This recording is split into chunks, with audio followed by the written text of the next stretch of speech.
Good evening, everybody. Good evening, Tyler. Good evening, Good to see you. as always. Good to see you as always. Here we are at the framework episode, now recording episode 6. My name is David Wiselko. I'm a licensed therapist and consultant with a private practice in Chandler. I'm with my friend and colleague Tyler, entrepreneur and founder of Omnian, along with many other things. Along with many other things, yeah. An entrepreneur doesn't mean unemployed, by the way. I've been with Omnian. The company's about 20 years old. I got involved about 8 years ago, and we support people with we train people how to support others with intellectual and developmental disabilities, among other things. It's always good to be at this table with you. It's an honor to be at this table with you. It's so fun to be in a situation where you begin working with a consulting client and then that relationship, because relationship is everything. Relationship develops and you can bring all of your business expertise, your personal expertise, life expertise, perspective as an entrepreneur to the framework, which enhances it greatly. But we've developed this kind of in many ways together over a few years now, and it's such a cool match and fun working relationship. It has been a blast, and it's fun to publicly get to go through and discuss typically more of my fuck ups than probably anything else, but that's part of the fun and where most of the growth happens. So it's great to be able to do this with you. It's awesome. And that is where all the growth happens. The path to success is littered with fuck ups. And the question is not, do you fuck up? The question is, what happens the moment that you do? And are you paying attention enough to know that you fucked up? And is your ego in check well enough to acknowledge that you fucked up? So welcome to a podcast with two fuck ups. So speaking of fucked up, tonight's topic, starting with a question. Are you that guy or that gal who's going to flip someone off in traffic when you get cut off? Or are you that person who's going to play pole position and change lanes when the light turns red so that you can speed off really fast down the road that you think you own, or road rage or whatever? Or are you that guy? Do you do that? And if the answer is yes, or maybe, or possibly, I'm going to tell you, I think you're entitled. Unless you flip somebody off from Minnesota. Those fuckers deserve it. Minnesota, they drive 20 miles an hour on our freeways. Especially now, the great Midwestern snowbird. Yeah. Anyways. So, entitlement, that's the subject for tonight, entitlement. And so you're going to say, you're not done. Entitlement is for those Gen Z, Gen Y people who have purple hair and nose rings and think that I'm going to say, lazy bastards. Yeah, okay, maybe. But entitlement is a much broader problem and dilemma, especially in mental health, than you may realize. So, as is the case with everything, especially if you're going to be scientific and you're going to be evidence-based and you're going to be, rational, intelligent, appropriate, let us move away from meme and stereotype and let's look at operational definition of entitlement. There's a couple of definitions I found in the research preparing for tonight's show, and both good definitions, interestingly different, if not divergent, but useful. Definition 1, believing oneself to be inherently deserving of privileges or special treatment. Okay. Good operational definition. Let's take a minute to play with this and understand it a little bit. Notice first, it begins with the word believing. So we're talking about a belief.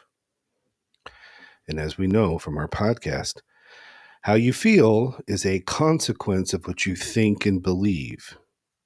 And if it's a belief, it's likely a value, it's likely a rule. So, belief.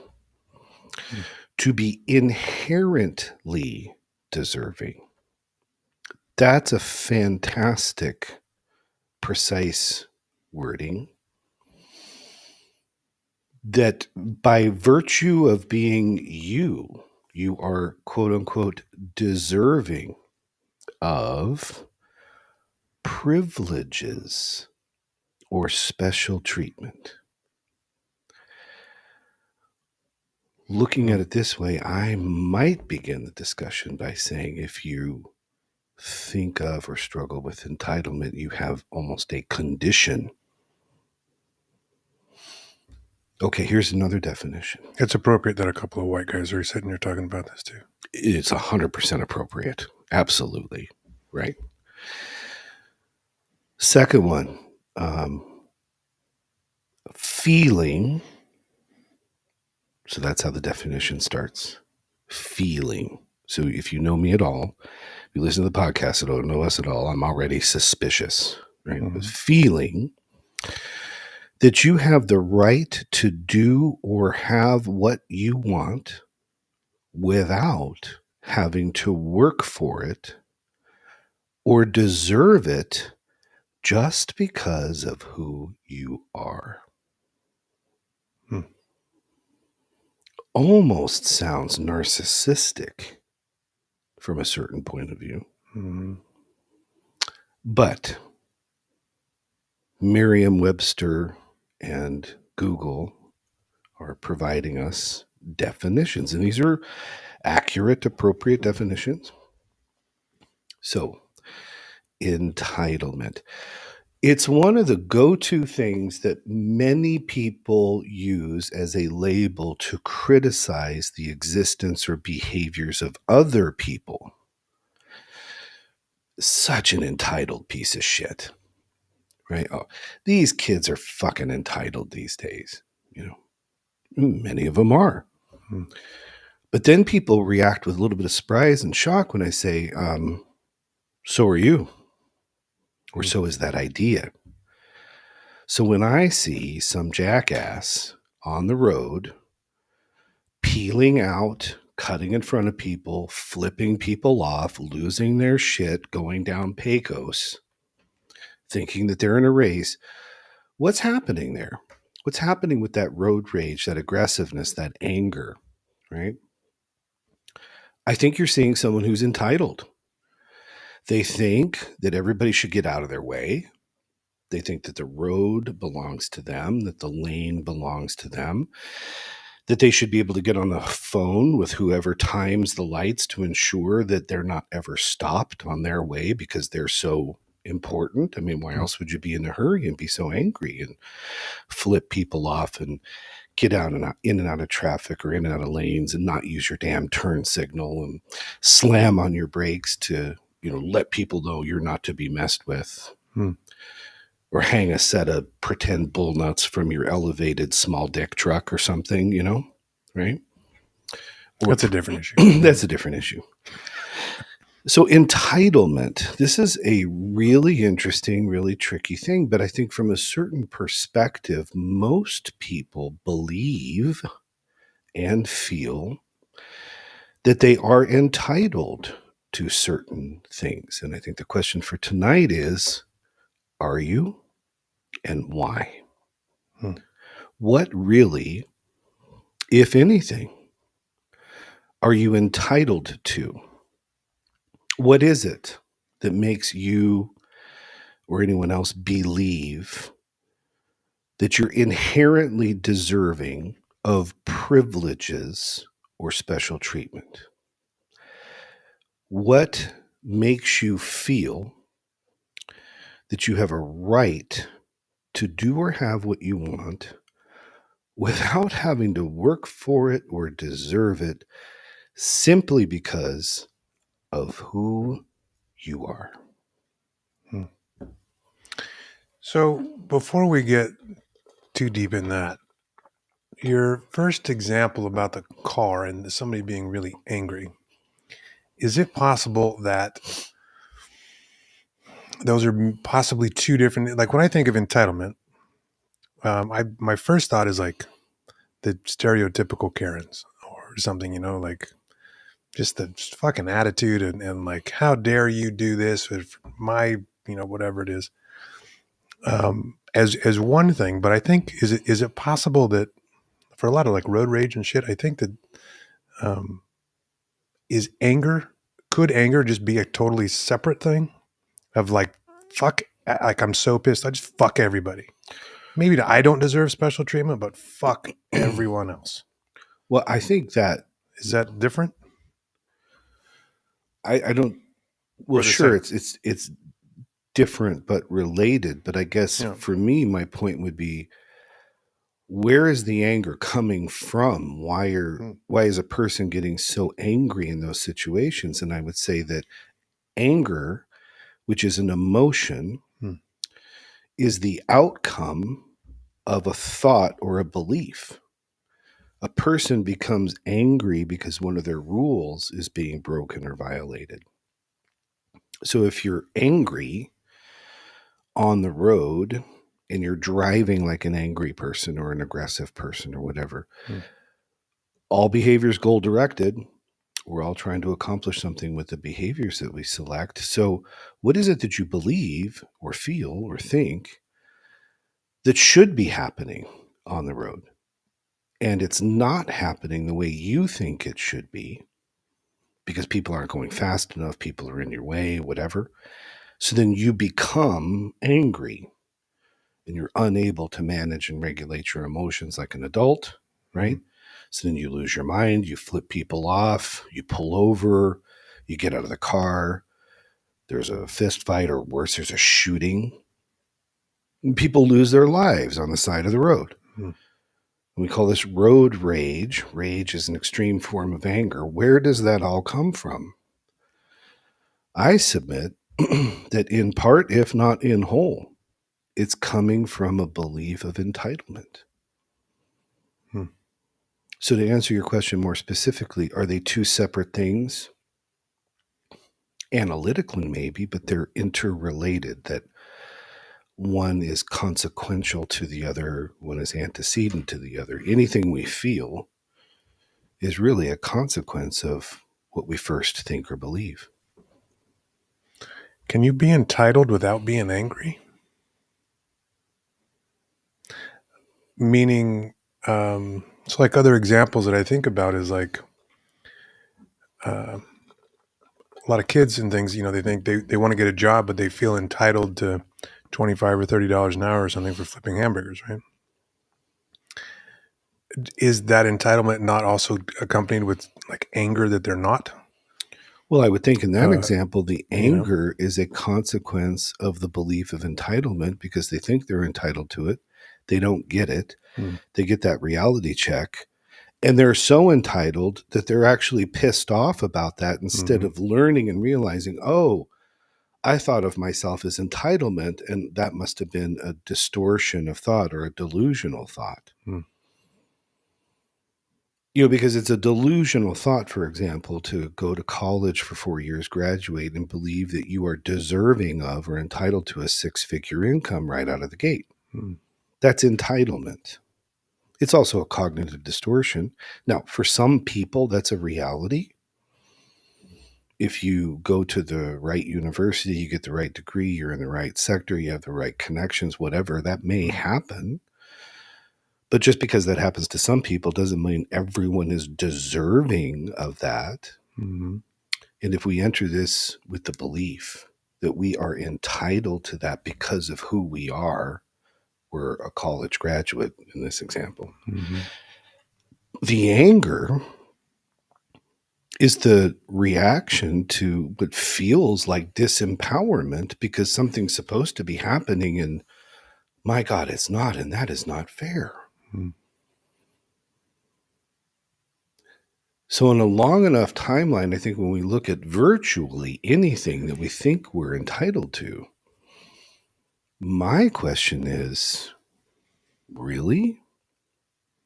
What do you think, believe you're actually entitled to. And is entitlement a big part of the problem? Believing oneself to be inherently deserving.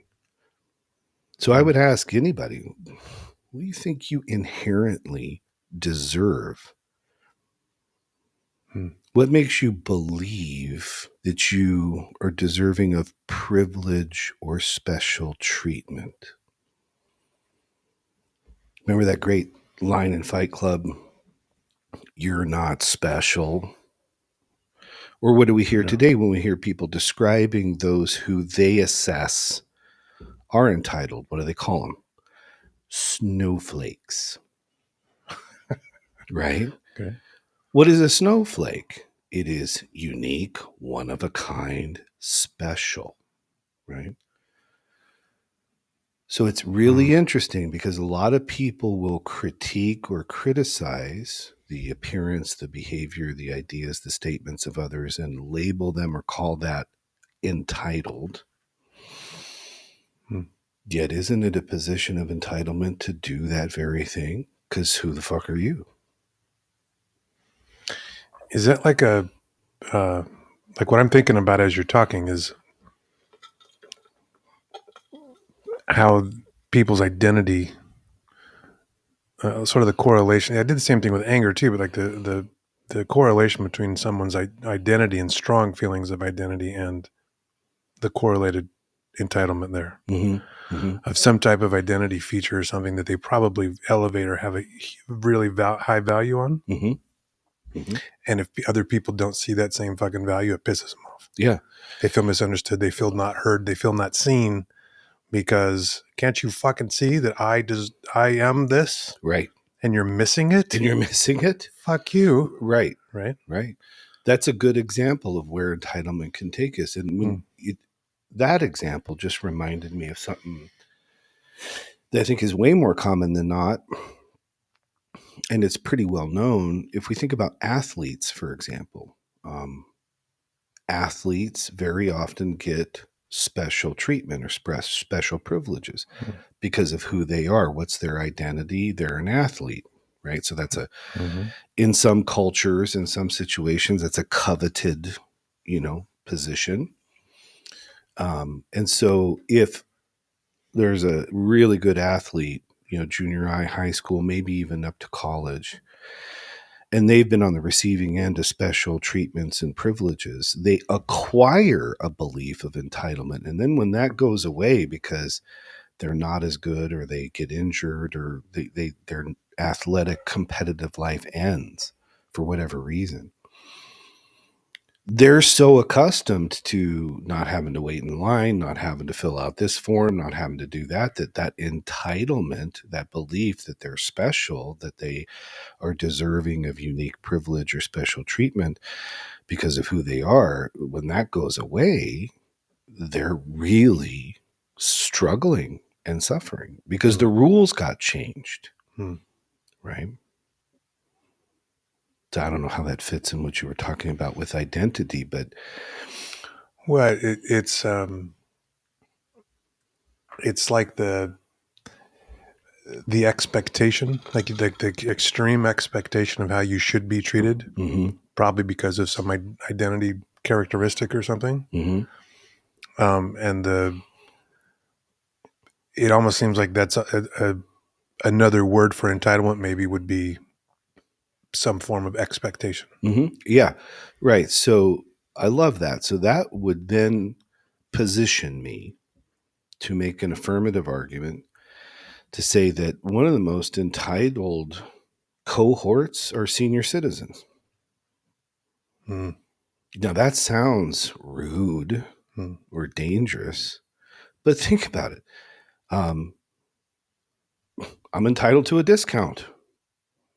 I'm entitled to deference. Sonny, I've been on this planet for 85 years. You're going to listen to what I have to say. That's entitlement in a way. Fits our definition. Feeling that you have the right to do or have what you want. Right? That's a form of entitlement. If you're a Mm. person who gets anxious or irritated because you're waiting in line, I think you may have an entitlement problem. Because what's the belief?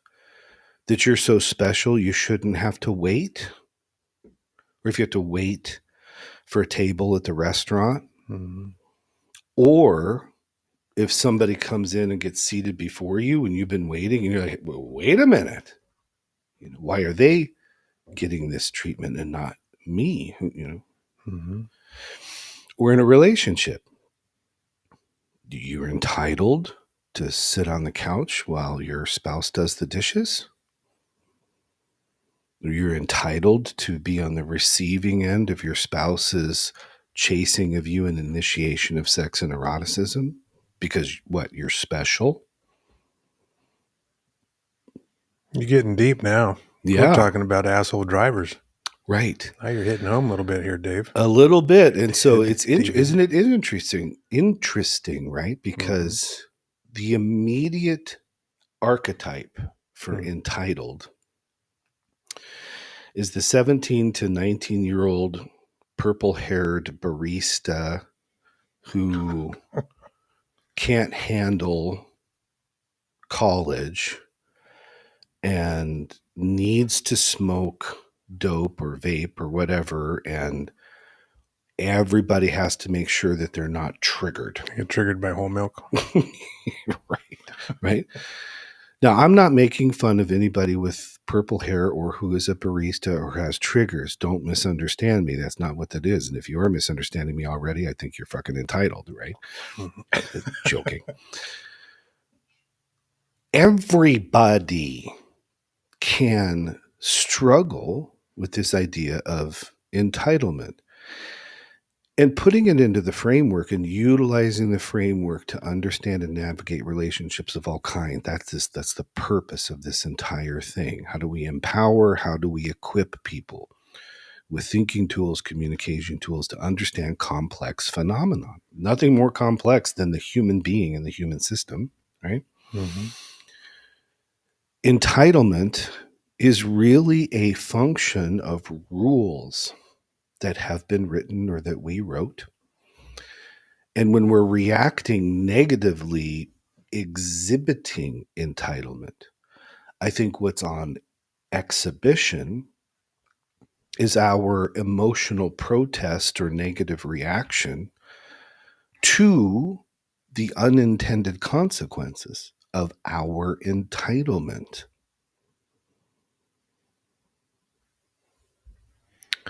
The unintended consequences of our entitlement. Mm-hmm. Do you think that people who are entitled, and I talk like I'm not one, I don't think I am too entitled, but do you think that that's something that they're even aware of?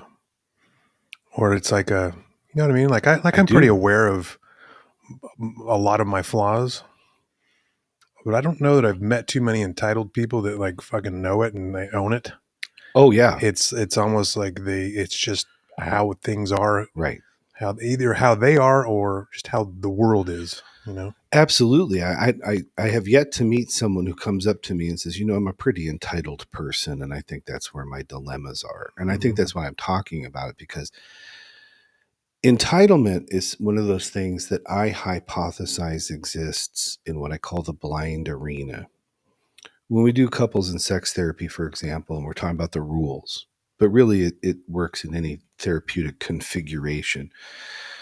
But let's say that there's two people, and I will say, okay, relationships are all about the rules. Conflicts in relationships are all disputes regarding those rules. When we think about those rules, and I've got two people in front of me, I'll say, some rules are known to you and not to you. Some rules are known to you and not to you. Some rules are not known to either of you. And yet they all exude an influence upon the relational system. To me, entitlement is an excellent example of one of those rules or rule clusters that exists in the blind arena. Very few people have self-awareness to their entitlements. And when we start thinking about the definition of entitlement and the effect of entitlement, that's what I think enables us to not just get scope locked on the one category of the purple haired barista, but to also include the angry, arrogant, rude senior citizen or the douchebag in the truck or car that's going a million miles an hour down Pecos just to get stopped at the next damn light after they cut off 3 people, flipped off 1 person, hit a cat, that kind of thing. That entitlement piece can be common, I think, to all of us. So if I'm having a negative emotional reaction to something, I already know that one of my rules is being broken. What I need to do is start thinking about on this subject is, am I contending with a form of my own entitlement here? Do I believe myself inherently deserving of a privilege or special treatment?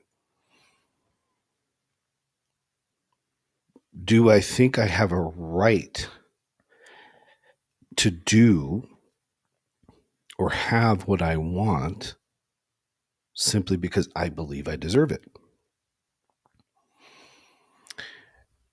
This is freaking me out with thinking about this dynamic in the context of a romantic relationship, 2 partners of whatever stage, or because so much of the conversations that we've had regarding the framework, talking about knowing your rules, making rule proposals, negotiating, sort of going through this process, and within a relationship like that, now we're talking about somebody who has a rule and may or may not even communicate it, gets fucking pissed off because it's not they're owed something, they Right. deserve something, Right. and what we haven't really spoken a whole lot of time about yet is with this entitlement piece, because the second part of the definition was feeling like you deserve it without having worked for it, earned it, or done anything for it. Right. Right. Right. So that's fascinating to me in the context of the framework within a relationship, of having a legitimate, a lot of this stuff hasn't been so far in the examples, but if there is a want or a need, feeling entitled to something, talk about that for a second, as far as like this concept of earning it or deserving it. Yeah. I kind of rambled about it. Does that make sense where I'm going? I don't think it was a ramble. It does make sense. Now that presumes I understand. So let me check in with you to make sure I understand it. Well, you better understand it. I deserve it. I'm entitled to that. Yeah. God damn it. The place in romantic relationships, regardless of kind, meaning regardless of gender, sexual orientation, whatever, that I see this the most is when a person has a belief that somehow says, you should know this already. I shouldn't have to explain this to you. Relationships shouldn't be this much work. To me, that's an example of where entitlement is showing up and where the work and the deserve hasn't been done, because rather than making a proposal and entering into a negotiation, this person has made a rule decree. They have announced that this is what it should be. This is what it ought to be. This is what it must be by virtue of who I am. I deserve this, so get to I it. deserve it, so hop to, right? And I can't believe I have to explain this to you. Then when they go unfulfilled, they'll shame and critique the partner and call the partner immature or inexperienced or selfish, because that partner doesn't know that their partner believes that they inherently, because of who they are, deserve something. And it reminds me of one of the great lines in the movie Unforgiven with Clint Eastwood, and he says, Fuck's sake, you. "Deserve." I know, deserve's got nothing to do with it. Okay. We all got it coming to us, kid. Right? That was But pretty good. it's true. Does what the hell does deserve have to do with anything? The work is being honest about your needs identification, being appropriate in your needs advocacy through proposal, and being reasonable and rational and kind in your rule negotiation to collaborate with your partner and to write rules that are reflective of the values and needs of both of you. If you come in on your high horse with an announcement that you're deserving of this and that your partner is inadequate because they don't already know that or don't automatically do that because you believe you're entitled to it, well, welcome to a high conflict marriage or relationship, folks. Mm. So that's how I understand what you said. Did I hit the mark or miss the mark on that You one? did. I'm just like I'm like feeling exposed or like seeing a lot of Love just how that. much I have fucked up in my past. And it was I never took the aspect of the high horse Mm. and like even like decreeing and like fucking do this because I deserve it or whatever. It was more of like a um, quiet, reserved, even like pull away, Mm-hmm. almost like Yeah, yeah. uh, Well, let me remind you of something, and forgive me if I'm interrupting, but I think no this may go. help clarify.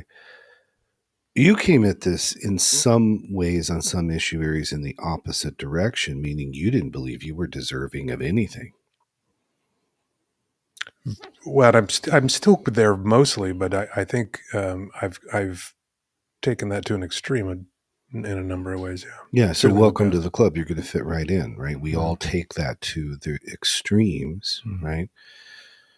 But that's sort of in the positive sense, it's an anti-entitlement position.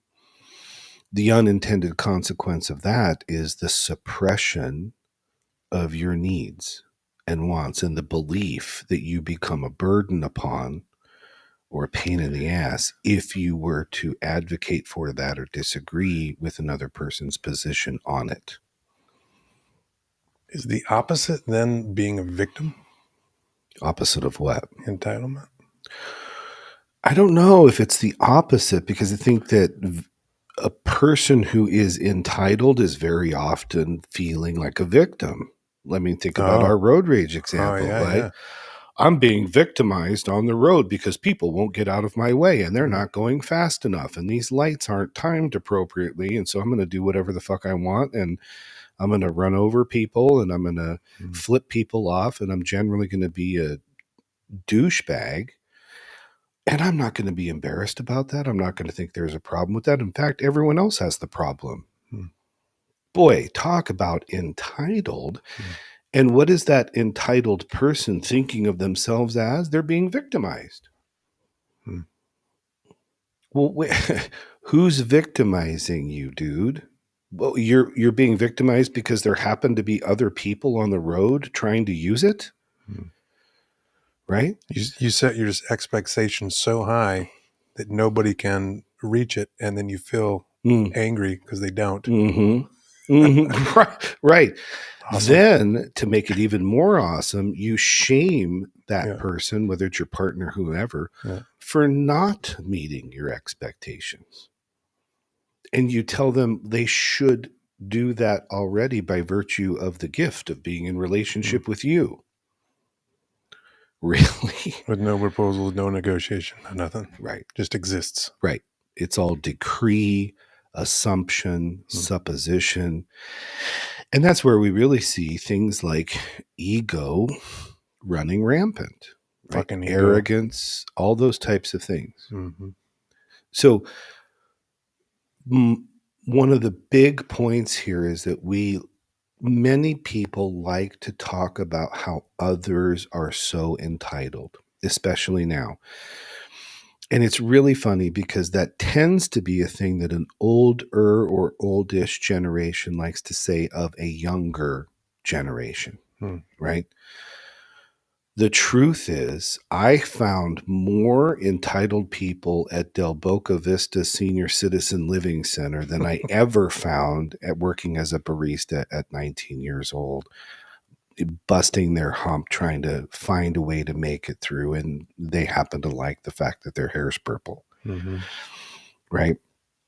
So if you're really quick to label or call someone or something entitled, that may be a function of your own entitlement. Oh, shit. He said it. Mm-hmm. We don't think like this. None of us really think or question ourselves, am I operating from a place of entitlement? But I think it's a really valuable question to ask. And I think it's a question to ask of ourselves before we make statements describing others as having that. That was my first comment to you today before we got the mics in front of our faces, that how this is such a pet peeve of mine. Speak to that. Because it's yes. Well, now you're making me look inside of my own self here and wondering what shit I got going on to have that. But I've spoken before about it by sort of my other pet peeve of ego, and you sort of made that correlation just now. Mm-hmm. And I think it all sort of operates within a pretty similar vein. It does. And without saying it, you said the thing that I think is really one of the most important takeaways from this episode and from many of our episodes. You said, you're making me look inside myself. And to that, I say thank you for saying that, because that was my goal. Meaning, you're welcome. Self-awareness is crucial to relationship awareness. You cannot do relationship with anyone or anything well if you lack in self-awareness.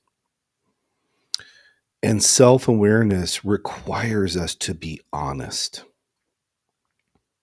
So does self-acceptance. And in fact, I argue self-esteem is a consequence or a product of joining together self-awareness and self-acceptance. So awareness is taking an honest inventory. Acceptance is acknowledging that reality exists, which is different from endorsement, like we've talked about. You put those two things together, you've got self-esteem. If you don't have that, you're really in trouble when you try to do relationship of any kind with anyone or anything else, because you're already in trouble in the relationship you have with yourself.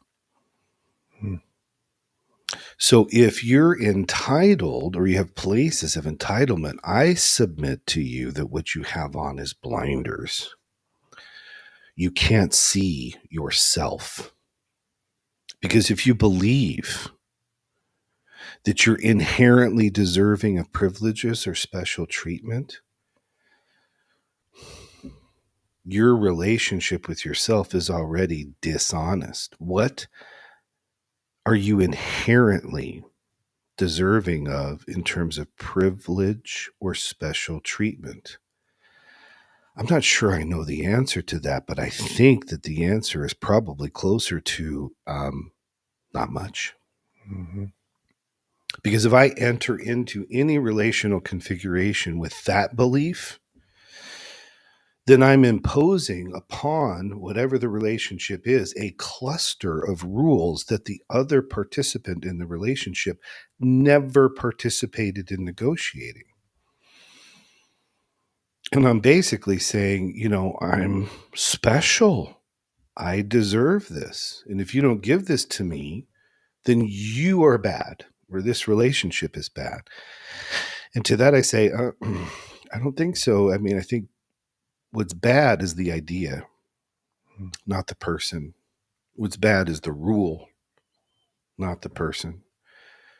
And if we've written rules that concretize the idea that we're inherently deserving and privileged, and that if we deserve things just because of who we are, wow, mm, talk about lacking in self awareness, lacking in humility.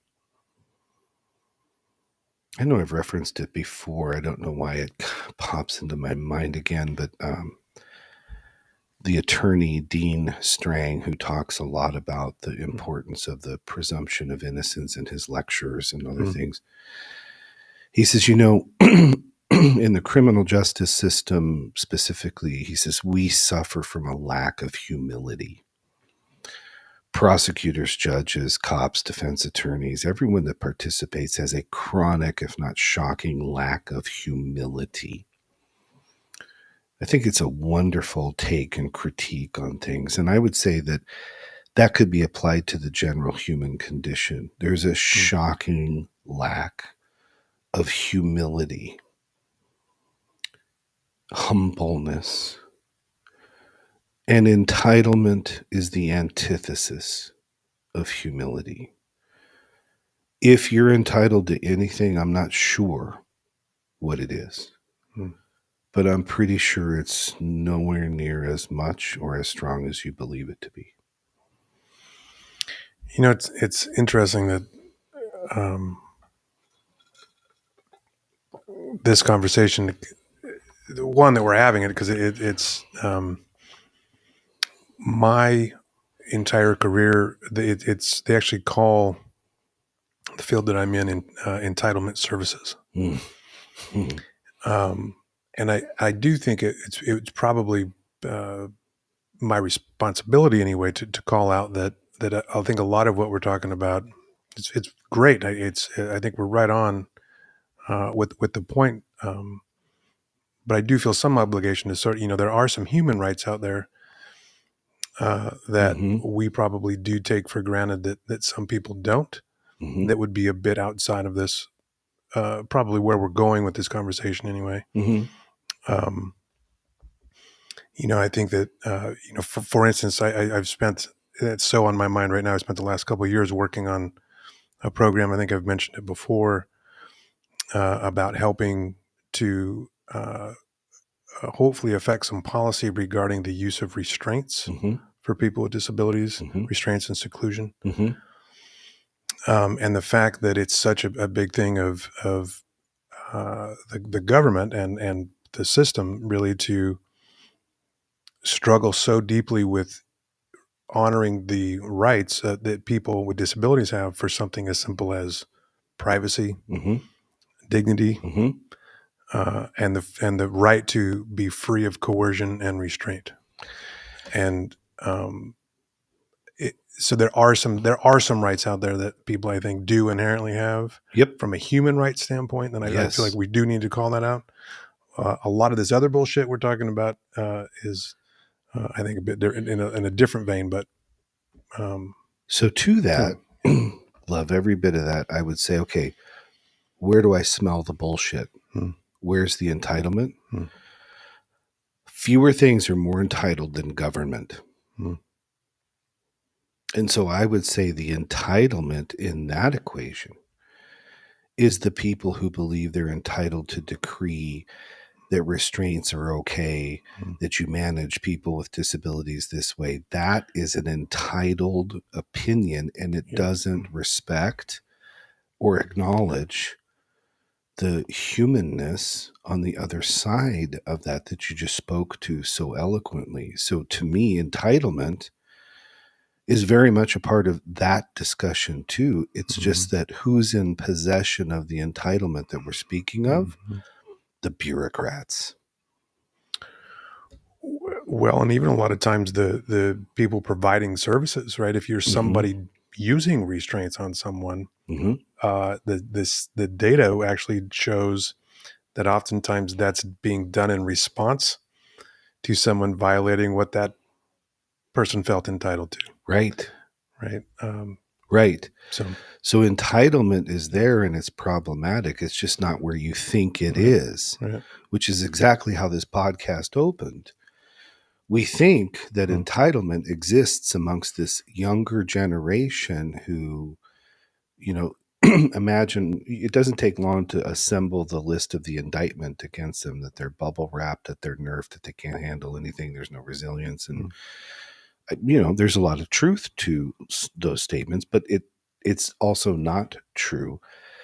The point is that though that group or any group, however defined, is often relegated to the dismissive label of entitled, mhm, it is entitlement that does the relegating. And it is the sometimes the senior citizen who is insisting upon special treatment. Sometimes it's the whoever, insisting on special treatment because of who they believe they are, right? mm, So entitlement is a human problem. It's not reserved to one band of age or any other grouping. It's a human phenomenon. And if we're talking about relationships and we're talking about applying the framework and getting better at living, tools for thinking, a framework to put all this stuff into, then one of the things that we're doing here is helping people identify a struggle that is very real, but that they may not be aware of, one that exists in the mm, blind arena. mhm, And I'm going to tell you, going back to the road rage thing, I'm certain that if there's a passenger in that car and the driver is the one that is flipping people off and being aggressive and everything else, I guarantee you that that passenger is sitting there thinking, boy, I think my husband, my wife has some entitlement issues, mm. right? Because they're terrified, they're embarrassed, they feel threatened, all because this entitlement on the road has led to this rage that produced these inappropriate or excessive behaviors. Mm. And then when that gets home and you believe you're entitled to a beer and silence and dinner on the table, or you believe that you're entitled to girls' trips without any phone calls and anything goes because it's a girls' trip, or if you believe you're entitled to yes sir, no sir by virtue of the fact that you're over 21 or you produced offspring, Mm. or if you believe that you're entitled to berate the person at the customer service desk at Walmart or whatever because they made you wait in line, or because someone made a mistake and didn't give you the right change or gave you some inaccurate information. If you believe that you can read the riot act off onto someone because they upset you, right? I think those are all different variations of the same dilemma, the same problem, the entitlement thing. And there is a tremendous lack of humility. There's a lot of assumptions, and it just simply is not kind. And I don't think it's real. It's not human. So I've said it before, but I don't know that I don't believe that people generally wake up in the morning thinking they're going to, go fucking road rage and Right. be a dick or whatever. Sure. So, like I even as I'm sitting here listening to you, I'm thinking about some entitlement that I feel. Mm. What what's the takeaway then? I mean, we can now that you've made everybody feel bad. I'm kidding. What the hell now? Like what uh what's some practical things to like loosen that? Like it's like a mental hold. Hmm. How do you let go of that? How do you? Simple. You evaluate your rules. Mm, Remember, conflicts in relationships are disputes regarding the rules. When there's a rule dispute, we have affective distress. Affect meaning feeling. So we have negative feelings. We're sad, we're angry, we're frustrated, whatever. Okay. Self awareness has us acknowledge those feelings, and rather than from a place of entitlement blaming everyone else for how we feel, take a look at yourself and inventory your own rules and ask yourself, am I functioning on a rule that is good or bad, real or not, makes sense, not shared, decree? What's the rule? Because it's a rule dispute. So that's the practical takeaway using the framework. Any and every time you feel something negative, and by the way, when you feel something positive too, remember positive feelings like we're feeling happy, we're feeling confident, we're feeling aroused, whatever, that's because the rules back here are being met, being followed. Affective distress, negative feelings, angry, sad, scared, frustrated, it's because the rules are being broken. What are your rules? And a lot of our rules exist in the blind arena. So you may not know that you have a rule in one way or another that says the seas should part and the lanes should clear when you get in your Chevy and you drive down the road. That's a bad rule because the road is to be shared with everybody. You may have a belief that you are entitled to or deserve to get aggressive with another driver and flip them off and tailgate them and everything when they're not driving the way you think that they should be. Or even if they're driving in a way that is unsafe and irresponsible, right? So the takeaway is look at your relationship with yourself because that too is governed by the rules. And if you're upset, then lean into that feeling, lean into that emotional experience because it's real, and then find the rule or rules. Because the reason why you're feeling what you're feeling is because of what you think and believe. And there's some things that we think and that we believe that we don't really know are there because we're lacking in self-awareness and because some of those rules exist in the blind arena. It is incumbent upon us. We have a responsibility to ourselves and to others to know our rules, to own them, to critically evaluate them in terms of their efficacy, their utility, their humanness, their viability, and to ensure that once we know that they're there, that we properly advocate for them and then negotiate them with whatever the relational partner or situation is.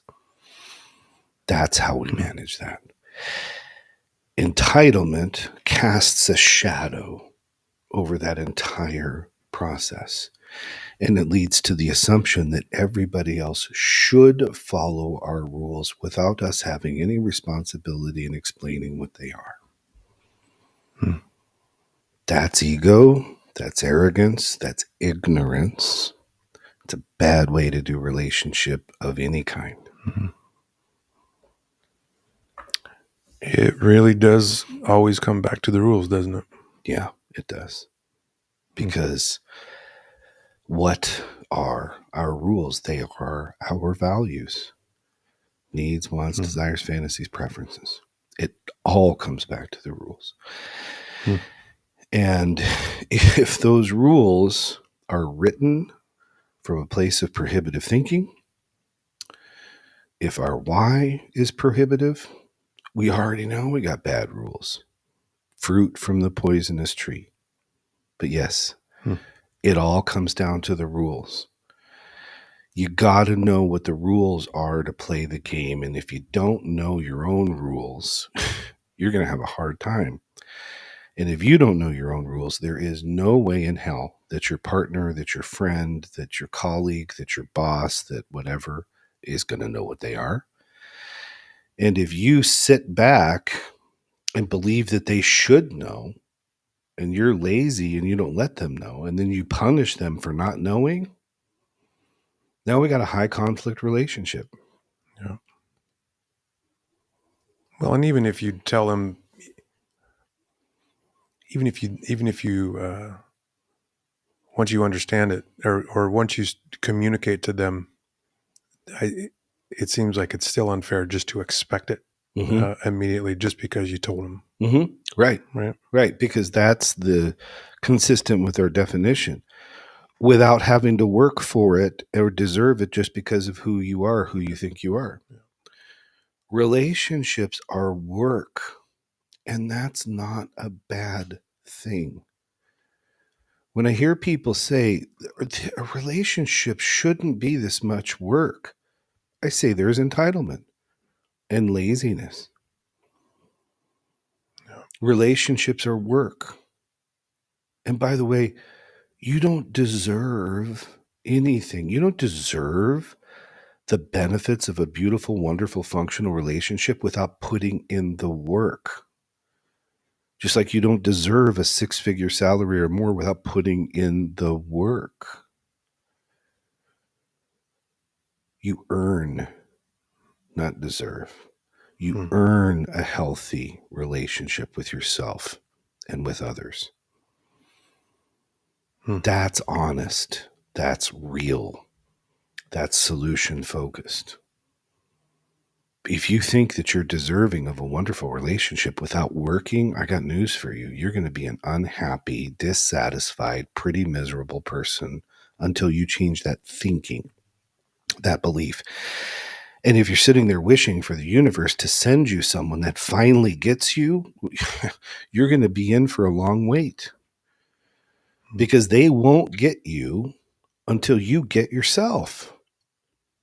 And you have to be honest with who that is, and you have to own that and stand in the truth. And sometimes when we look inside of ourselves, when we look at our rules, we see things that we don't particularly like or aren't very proud of.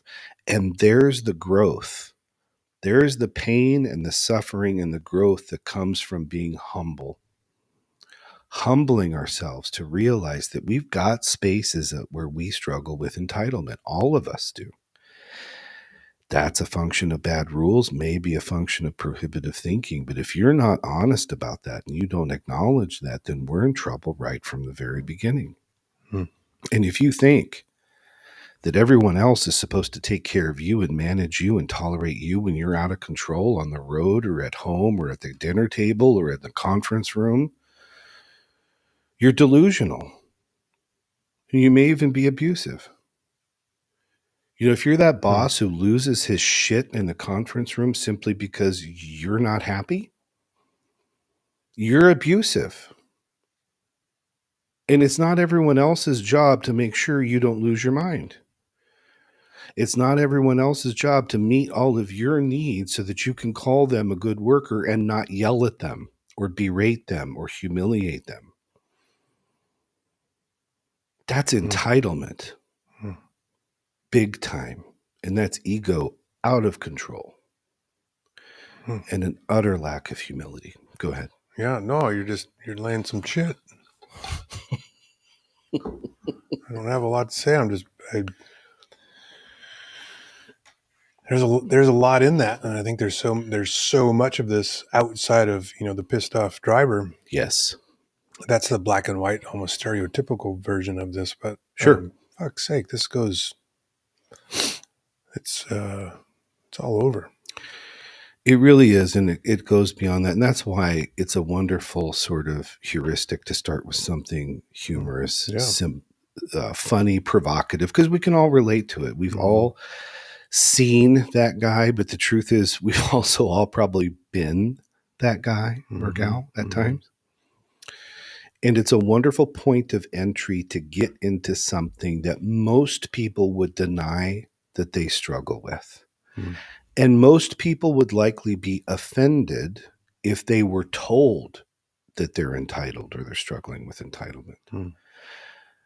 But when we're humble and honest, which is very hard to do, but when we're humble and honest, we recognize that that's a human dilemma and problem that we all can struggle with it. Some of us maybe more, some of us maybe less, but all of us do. So now what? Are you going to deny and negate that? Are you going to blame shift and have other people be responsible for your entitlement? Or are you going to be real and honest and humble and say, yep, I got some bad rules. I got some wonky beliefs. Where does that come from? What need am I trying to fulfill?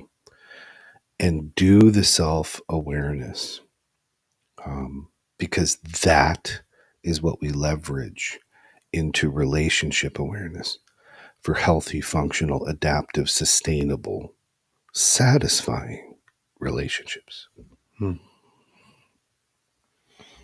got one more for you. You're freaking me out with the like the yelling boss in the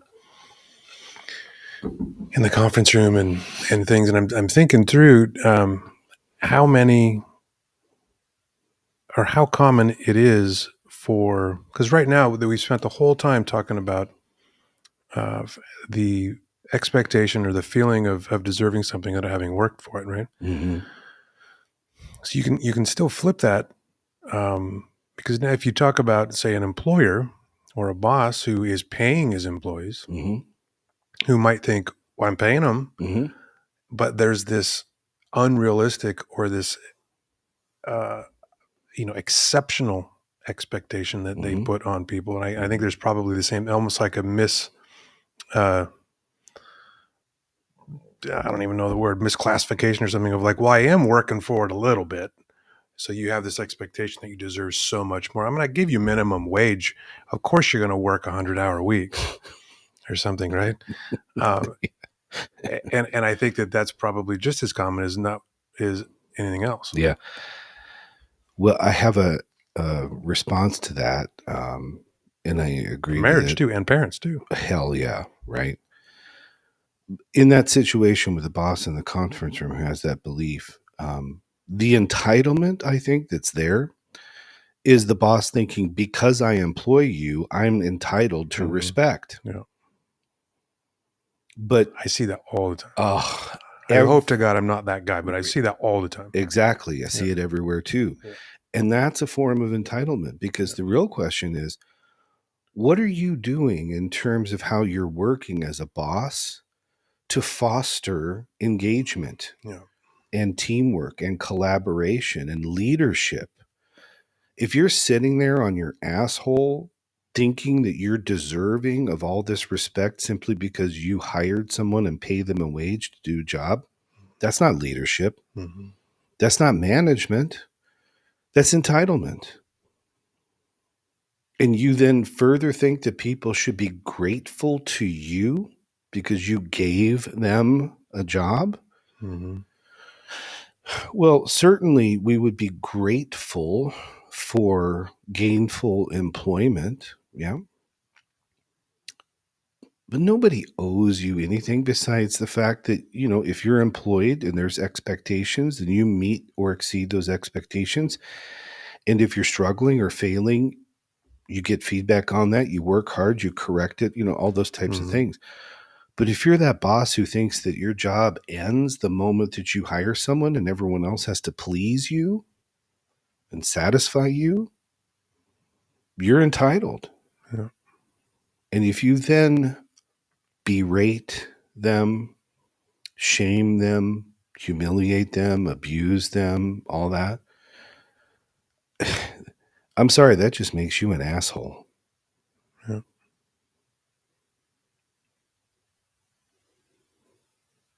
Seems like it'd be easy to fall into this as a parent too. Oh gosh, yes. Just I'm the father, Right. so What I say fill in the blank, right? goes. Yeah. Yep. Yeah.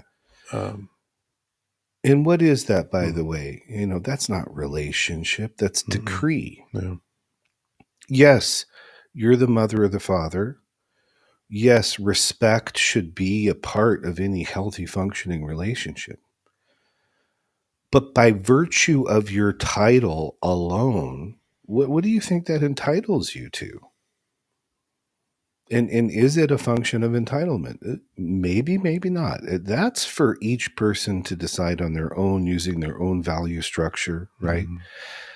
But yeah, if you're a parent and you say, do this because I told you to, because I'm your parent, right? That Mhm. may be a form of entitlement. Hmm. Because what do you think you're entitled to a relationship with your kids? You have to earn that. Hmm. That's not a gift bestowed upon you simply because you shit out a kid or because Failed to pull out. yeah, you're not entitled to the love, adoration, Hmm. respect of your children simply because you sired them, simply because you shit them Hmm. out. You have to do the work of relationship in order to facilitate that, to grow that, to teach it, to model it, to enjoy it. And by the way, your kids do too. It works in reverse. Kids sometimes think that they don't have to work on the relationship with their parents, that they should be in the receiving end of all that work, and that's their entitlement. Hmm. You know, the excuse is, well, they're just kids. Well, okay, yeah, they're kids, which means there should be latitude to make mistakes. There should be latitude for growth and all that. But that doesn't mean that we're not going to hold them accountable to being decent relationship partners, even in a parent child configuration. There Hmm. has to be relationship, and relationship is work, but it's good work. It's valuable work. But if you sit on your laurels with your entitlement beliefs and think that everyone and everything should come to you, that's not relationship. Yeah. And the people who are in that or around that with you, they're suffering because that's not what they're going to respond to. And it's likely not what they want.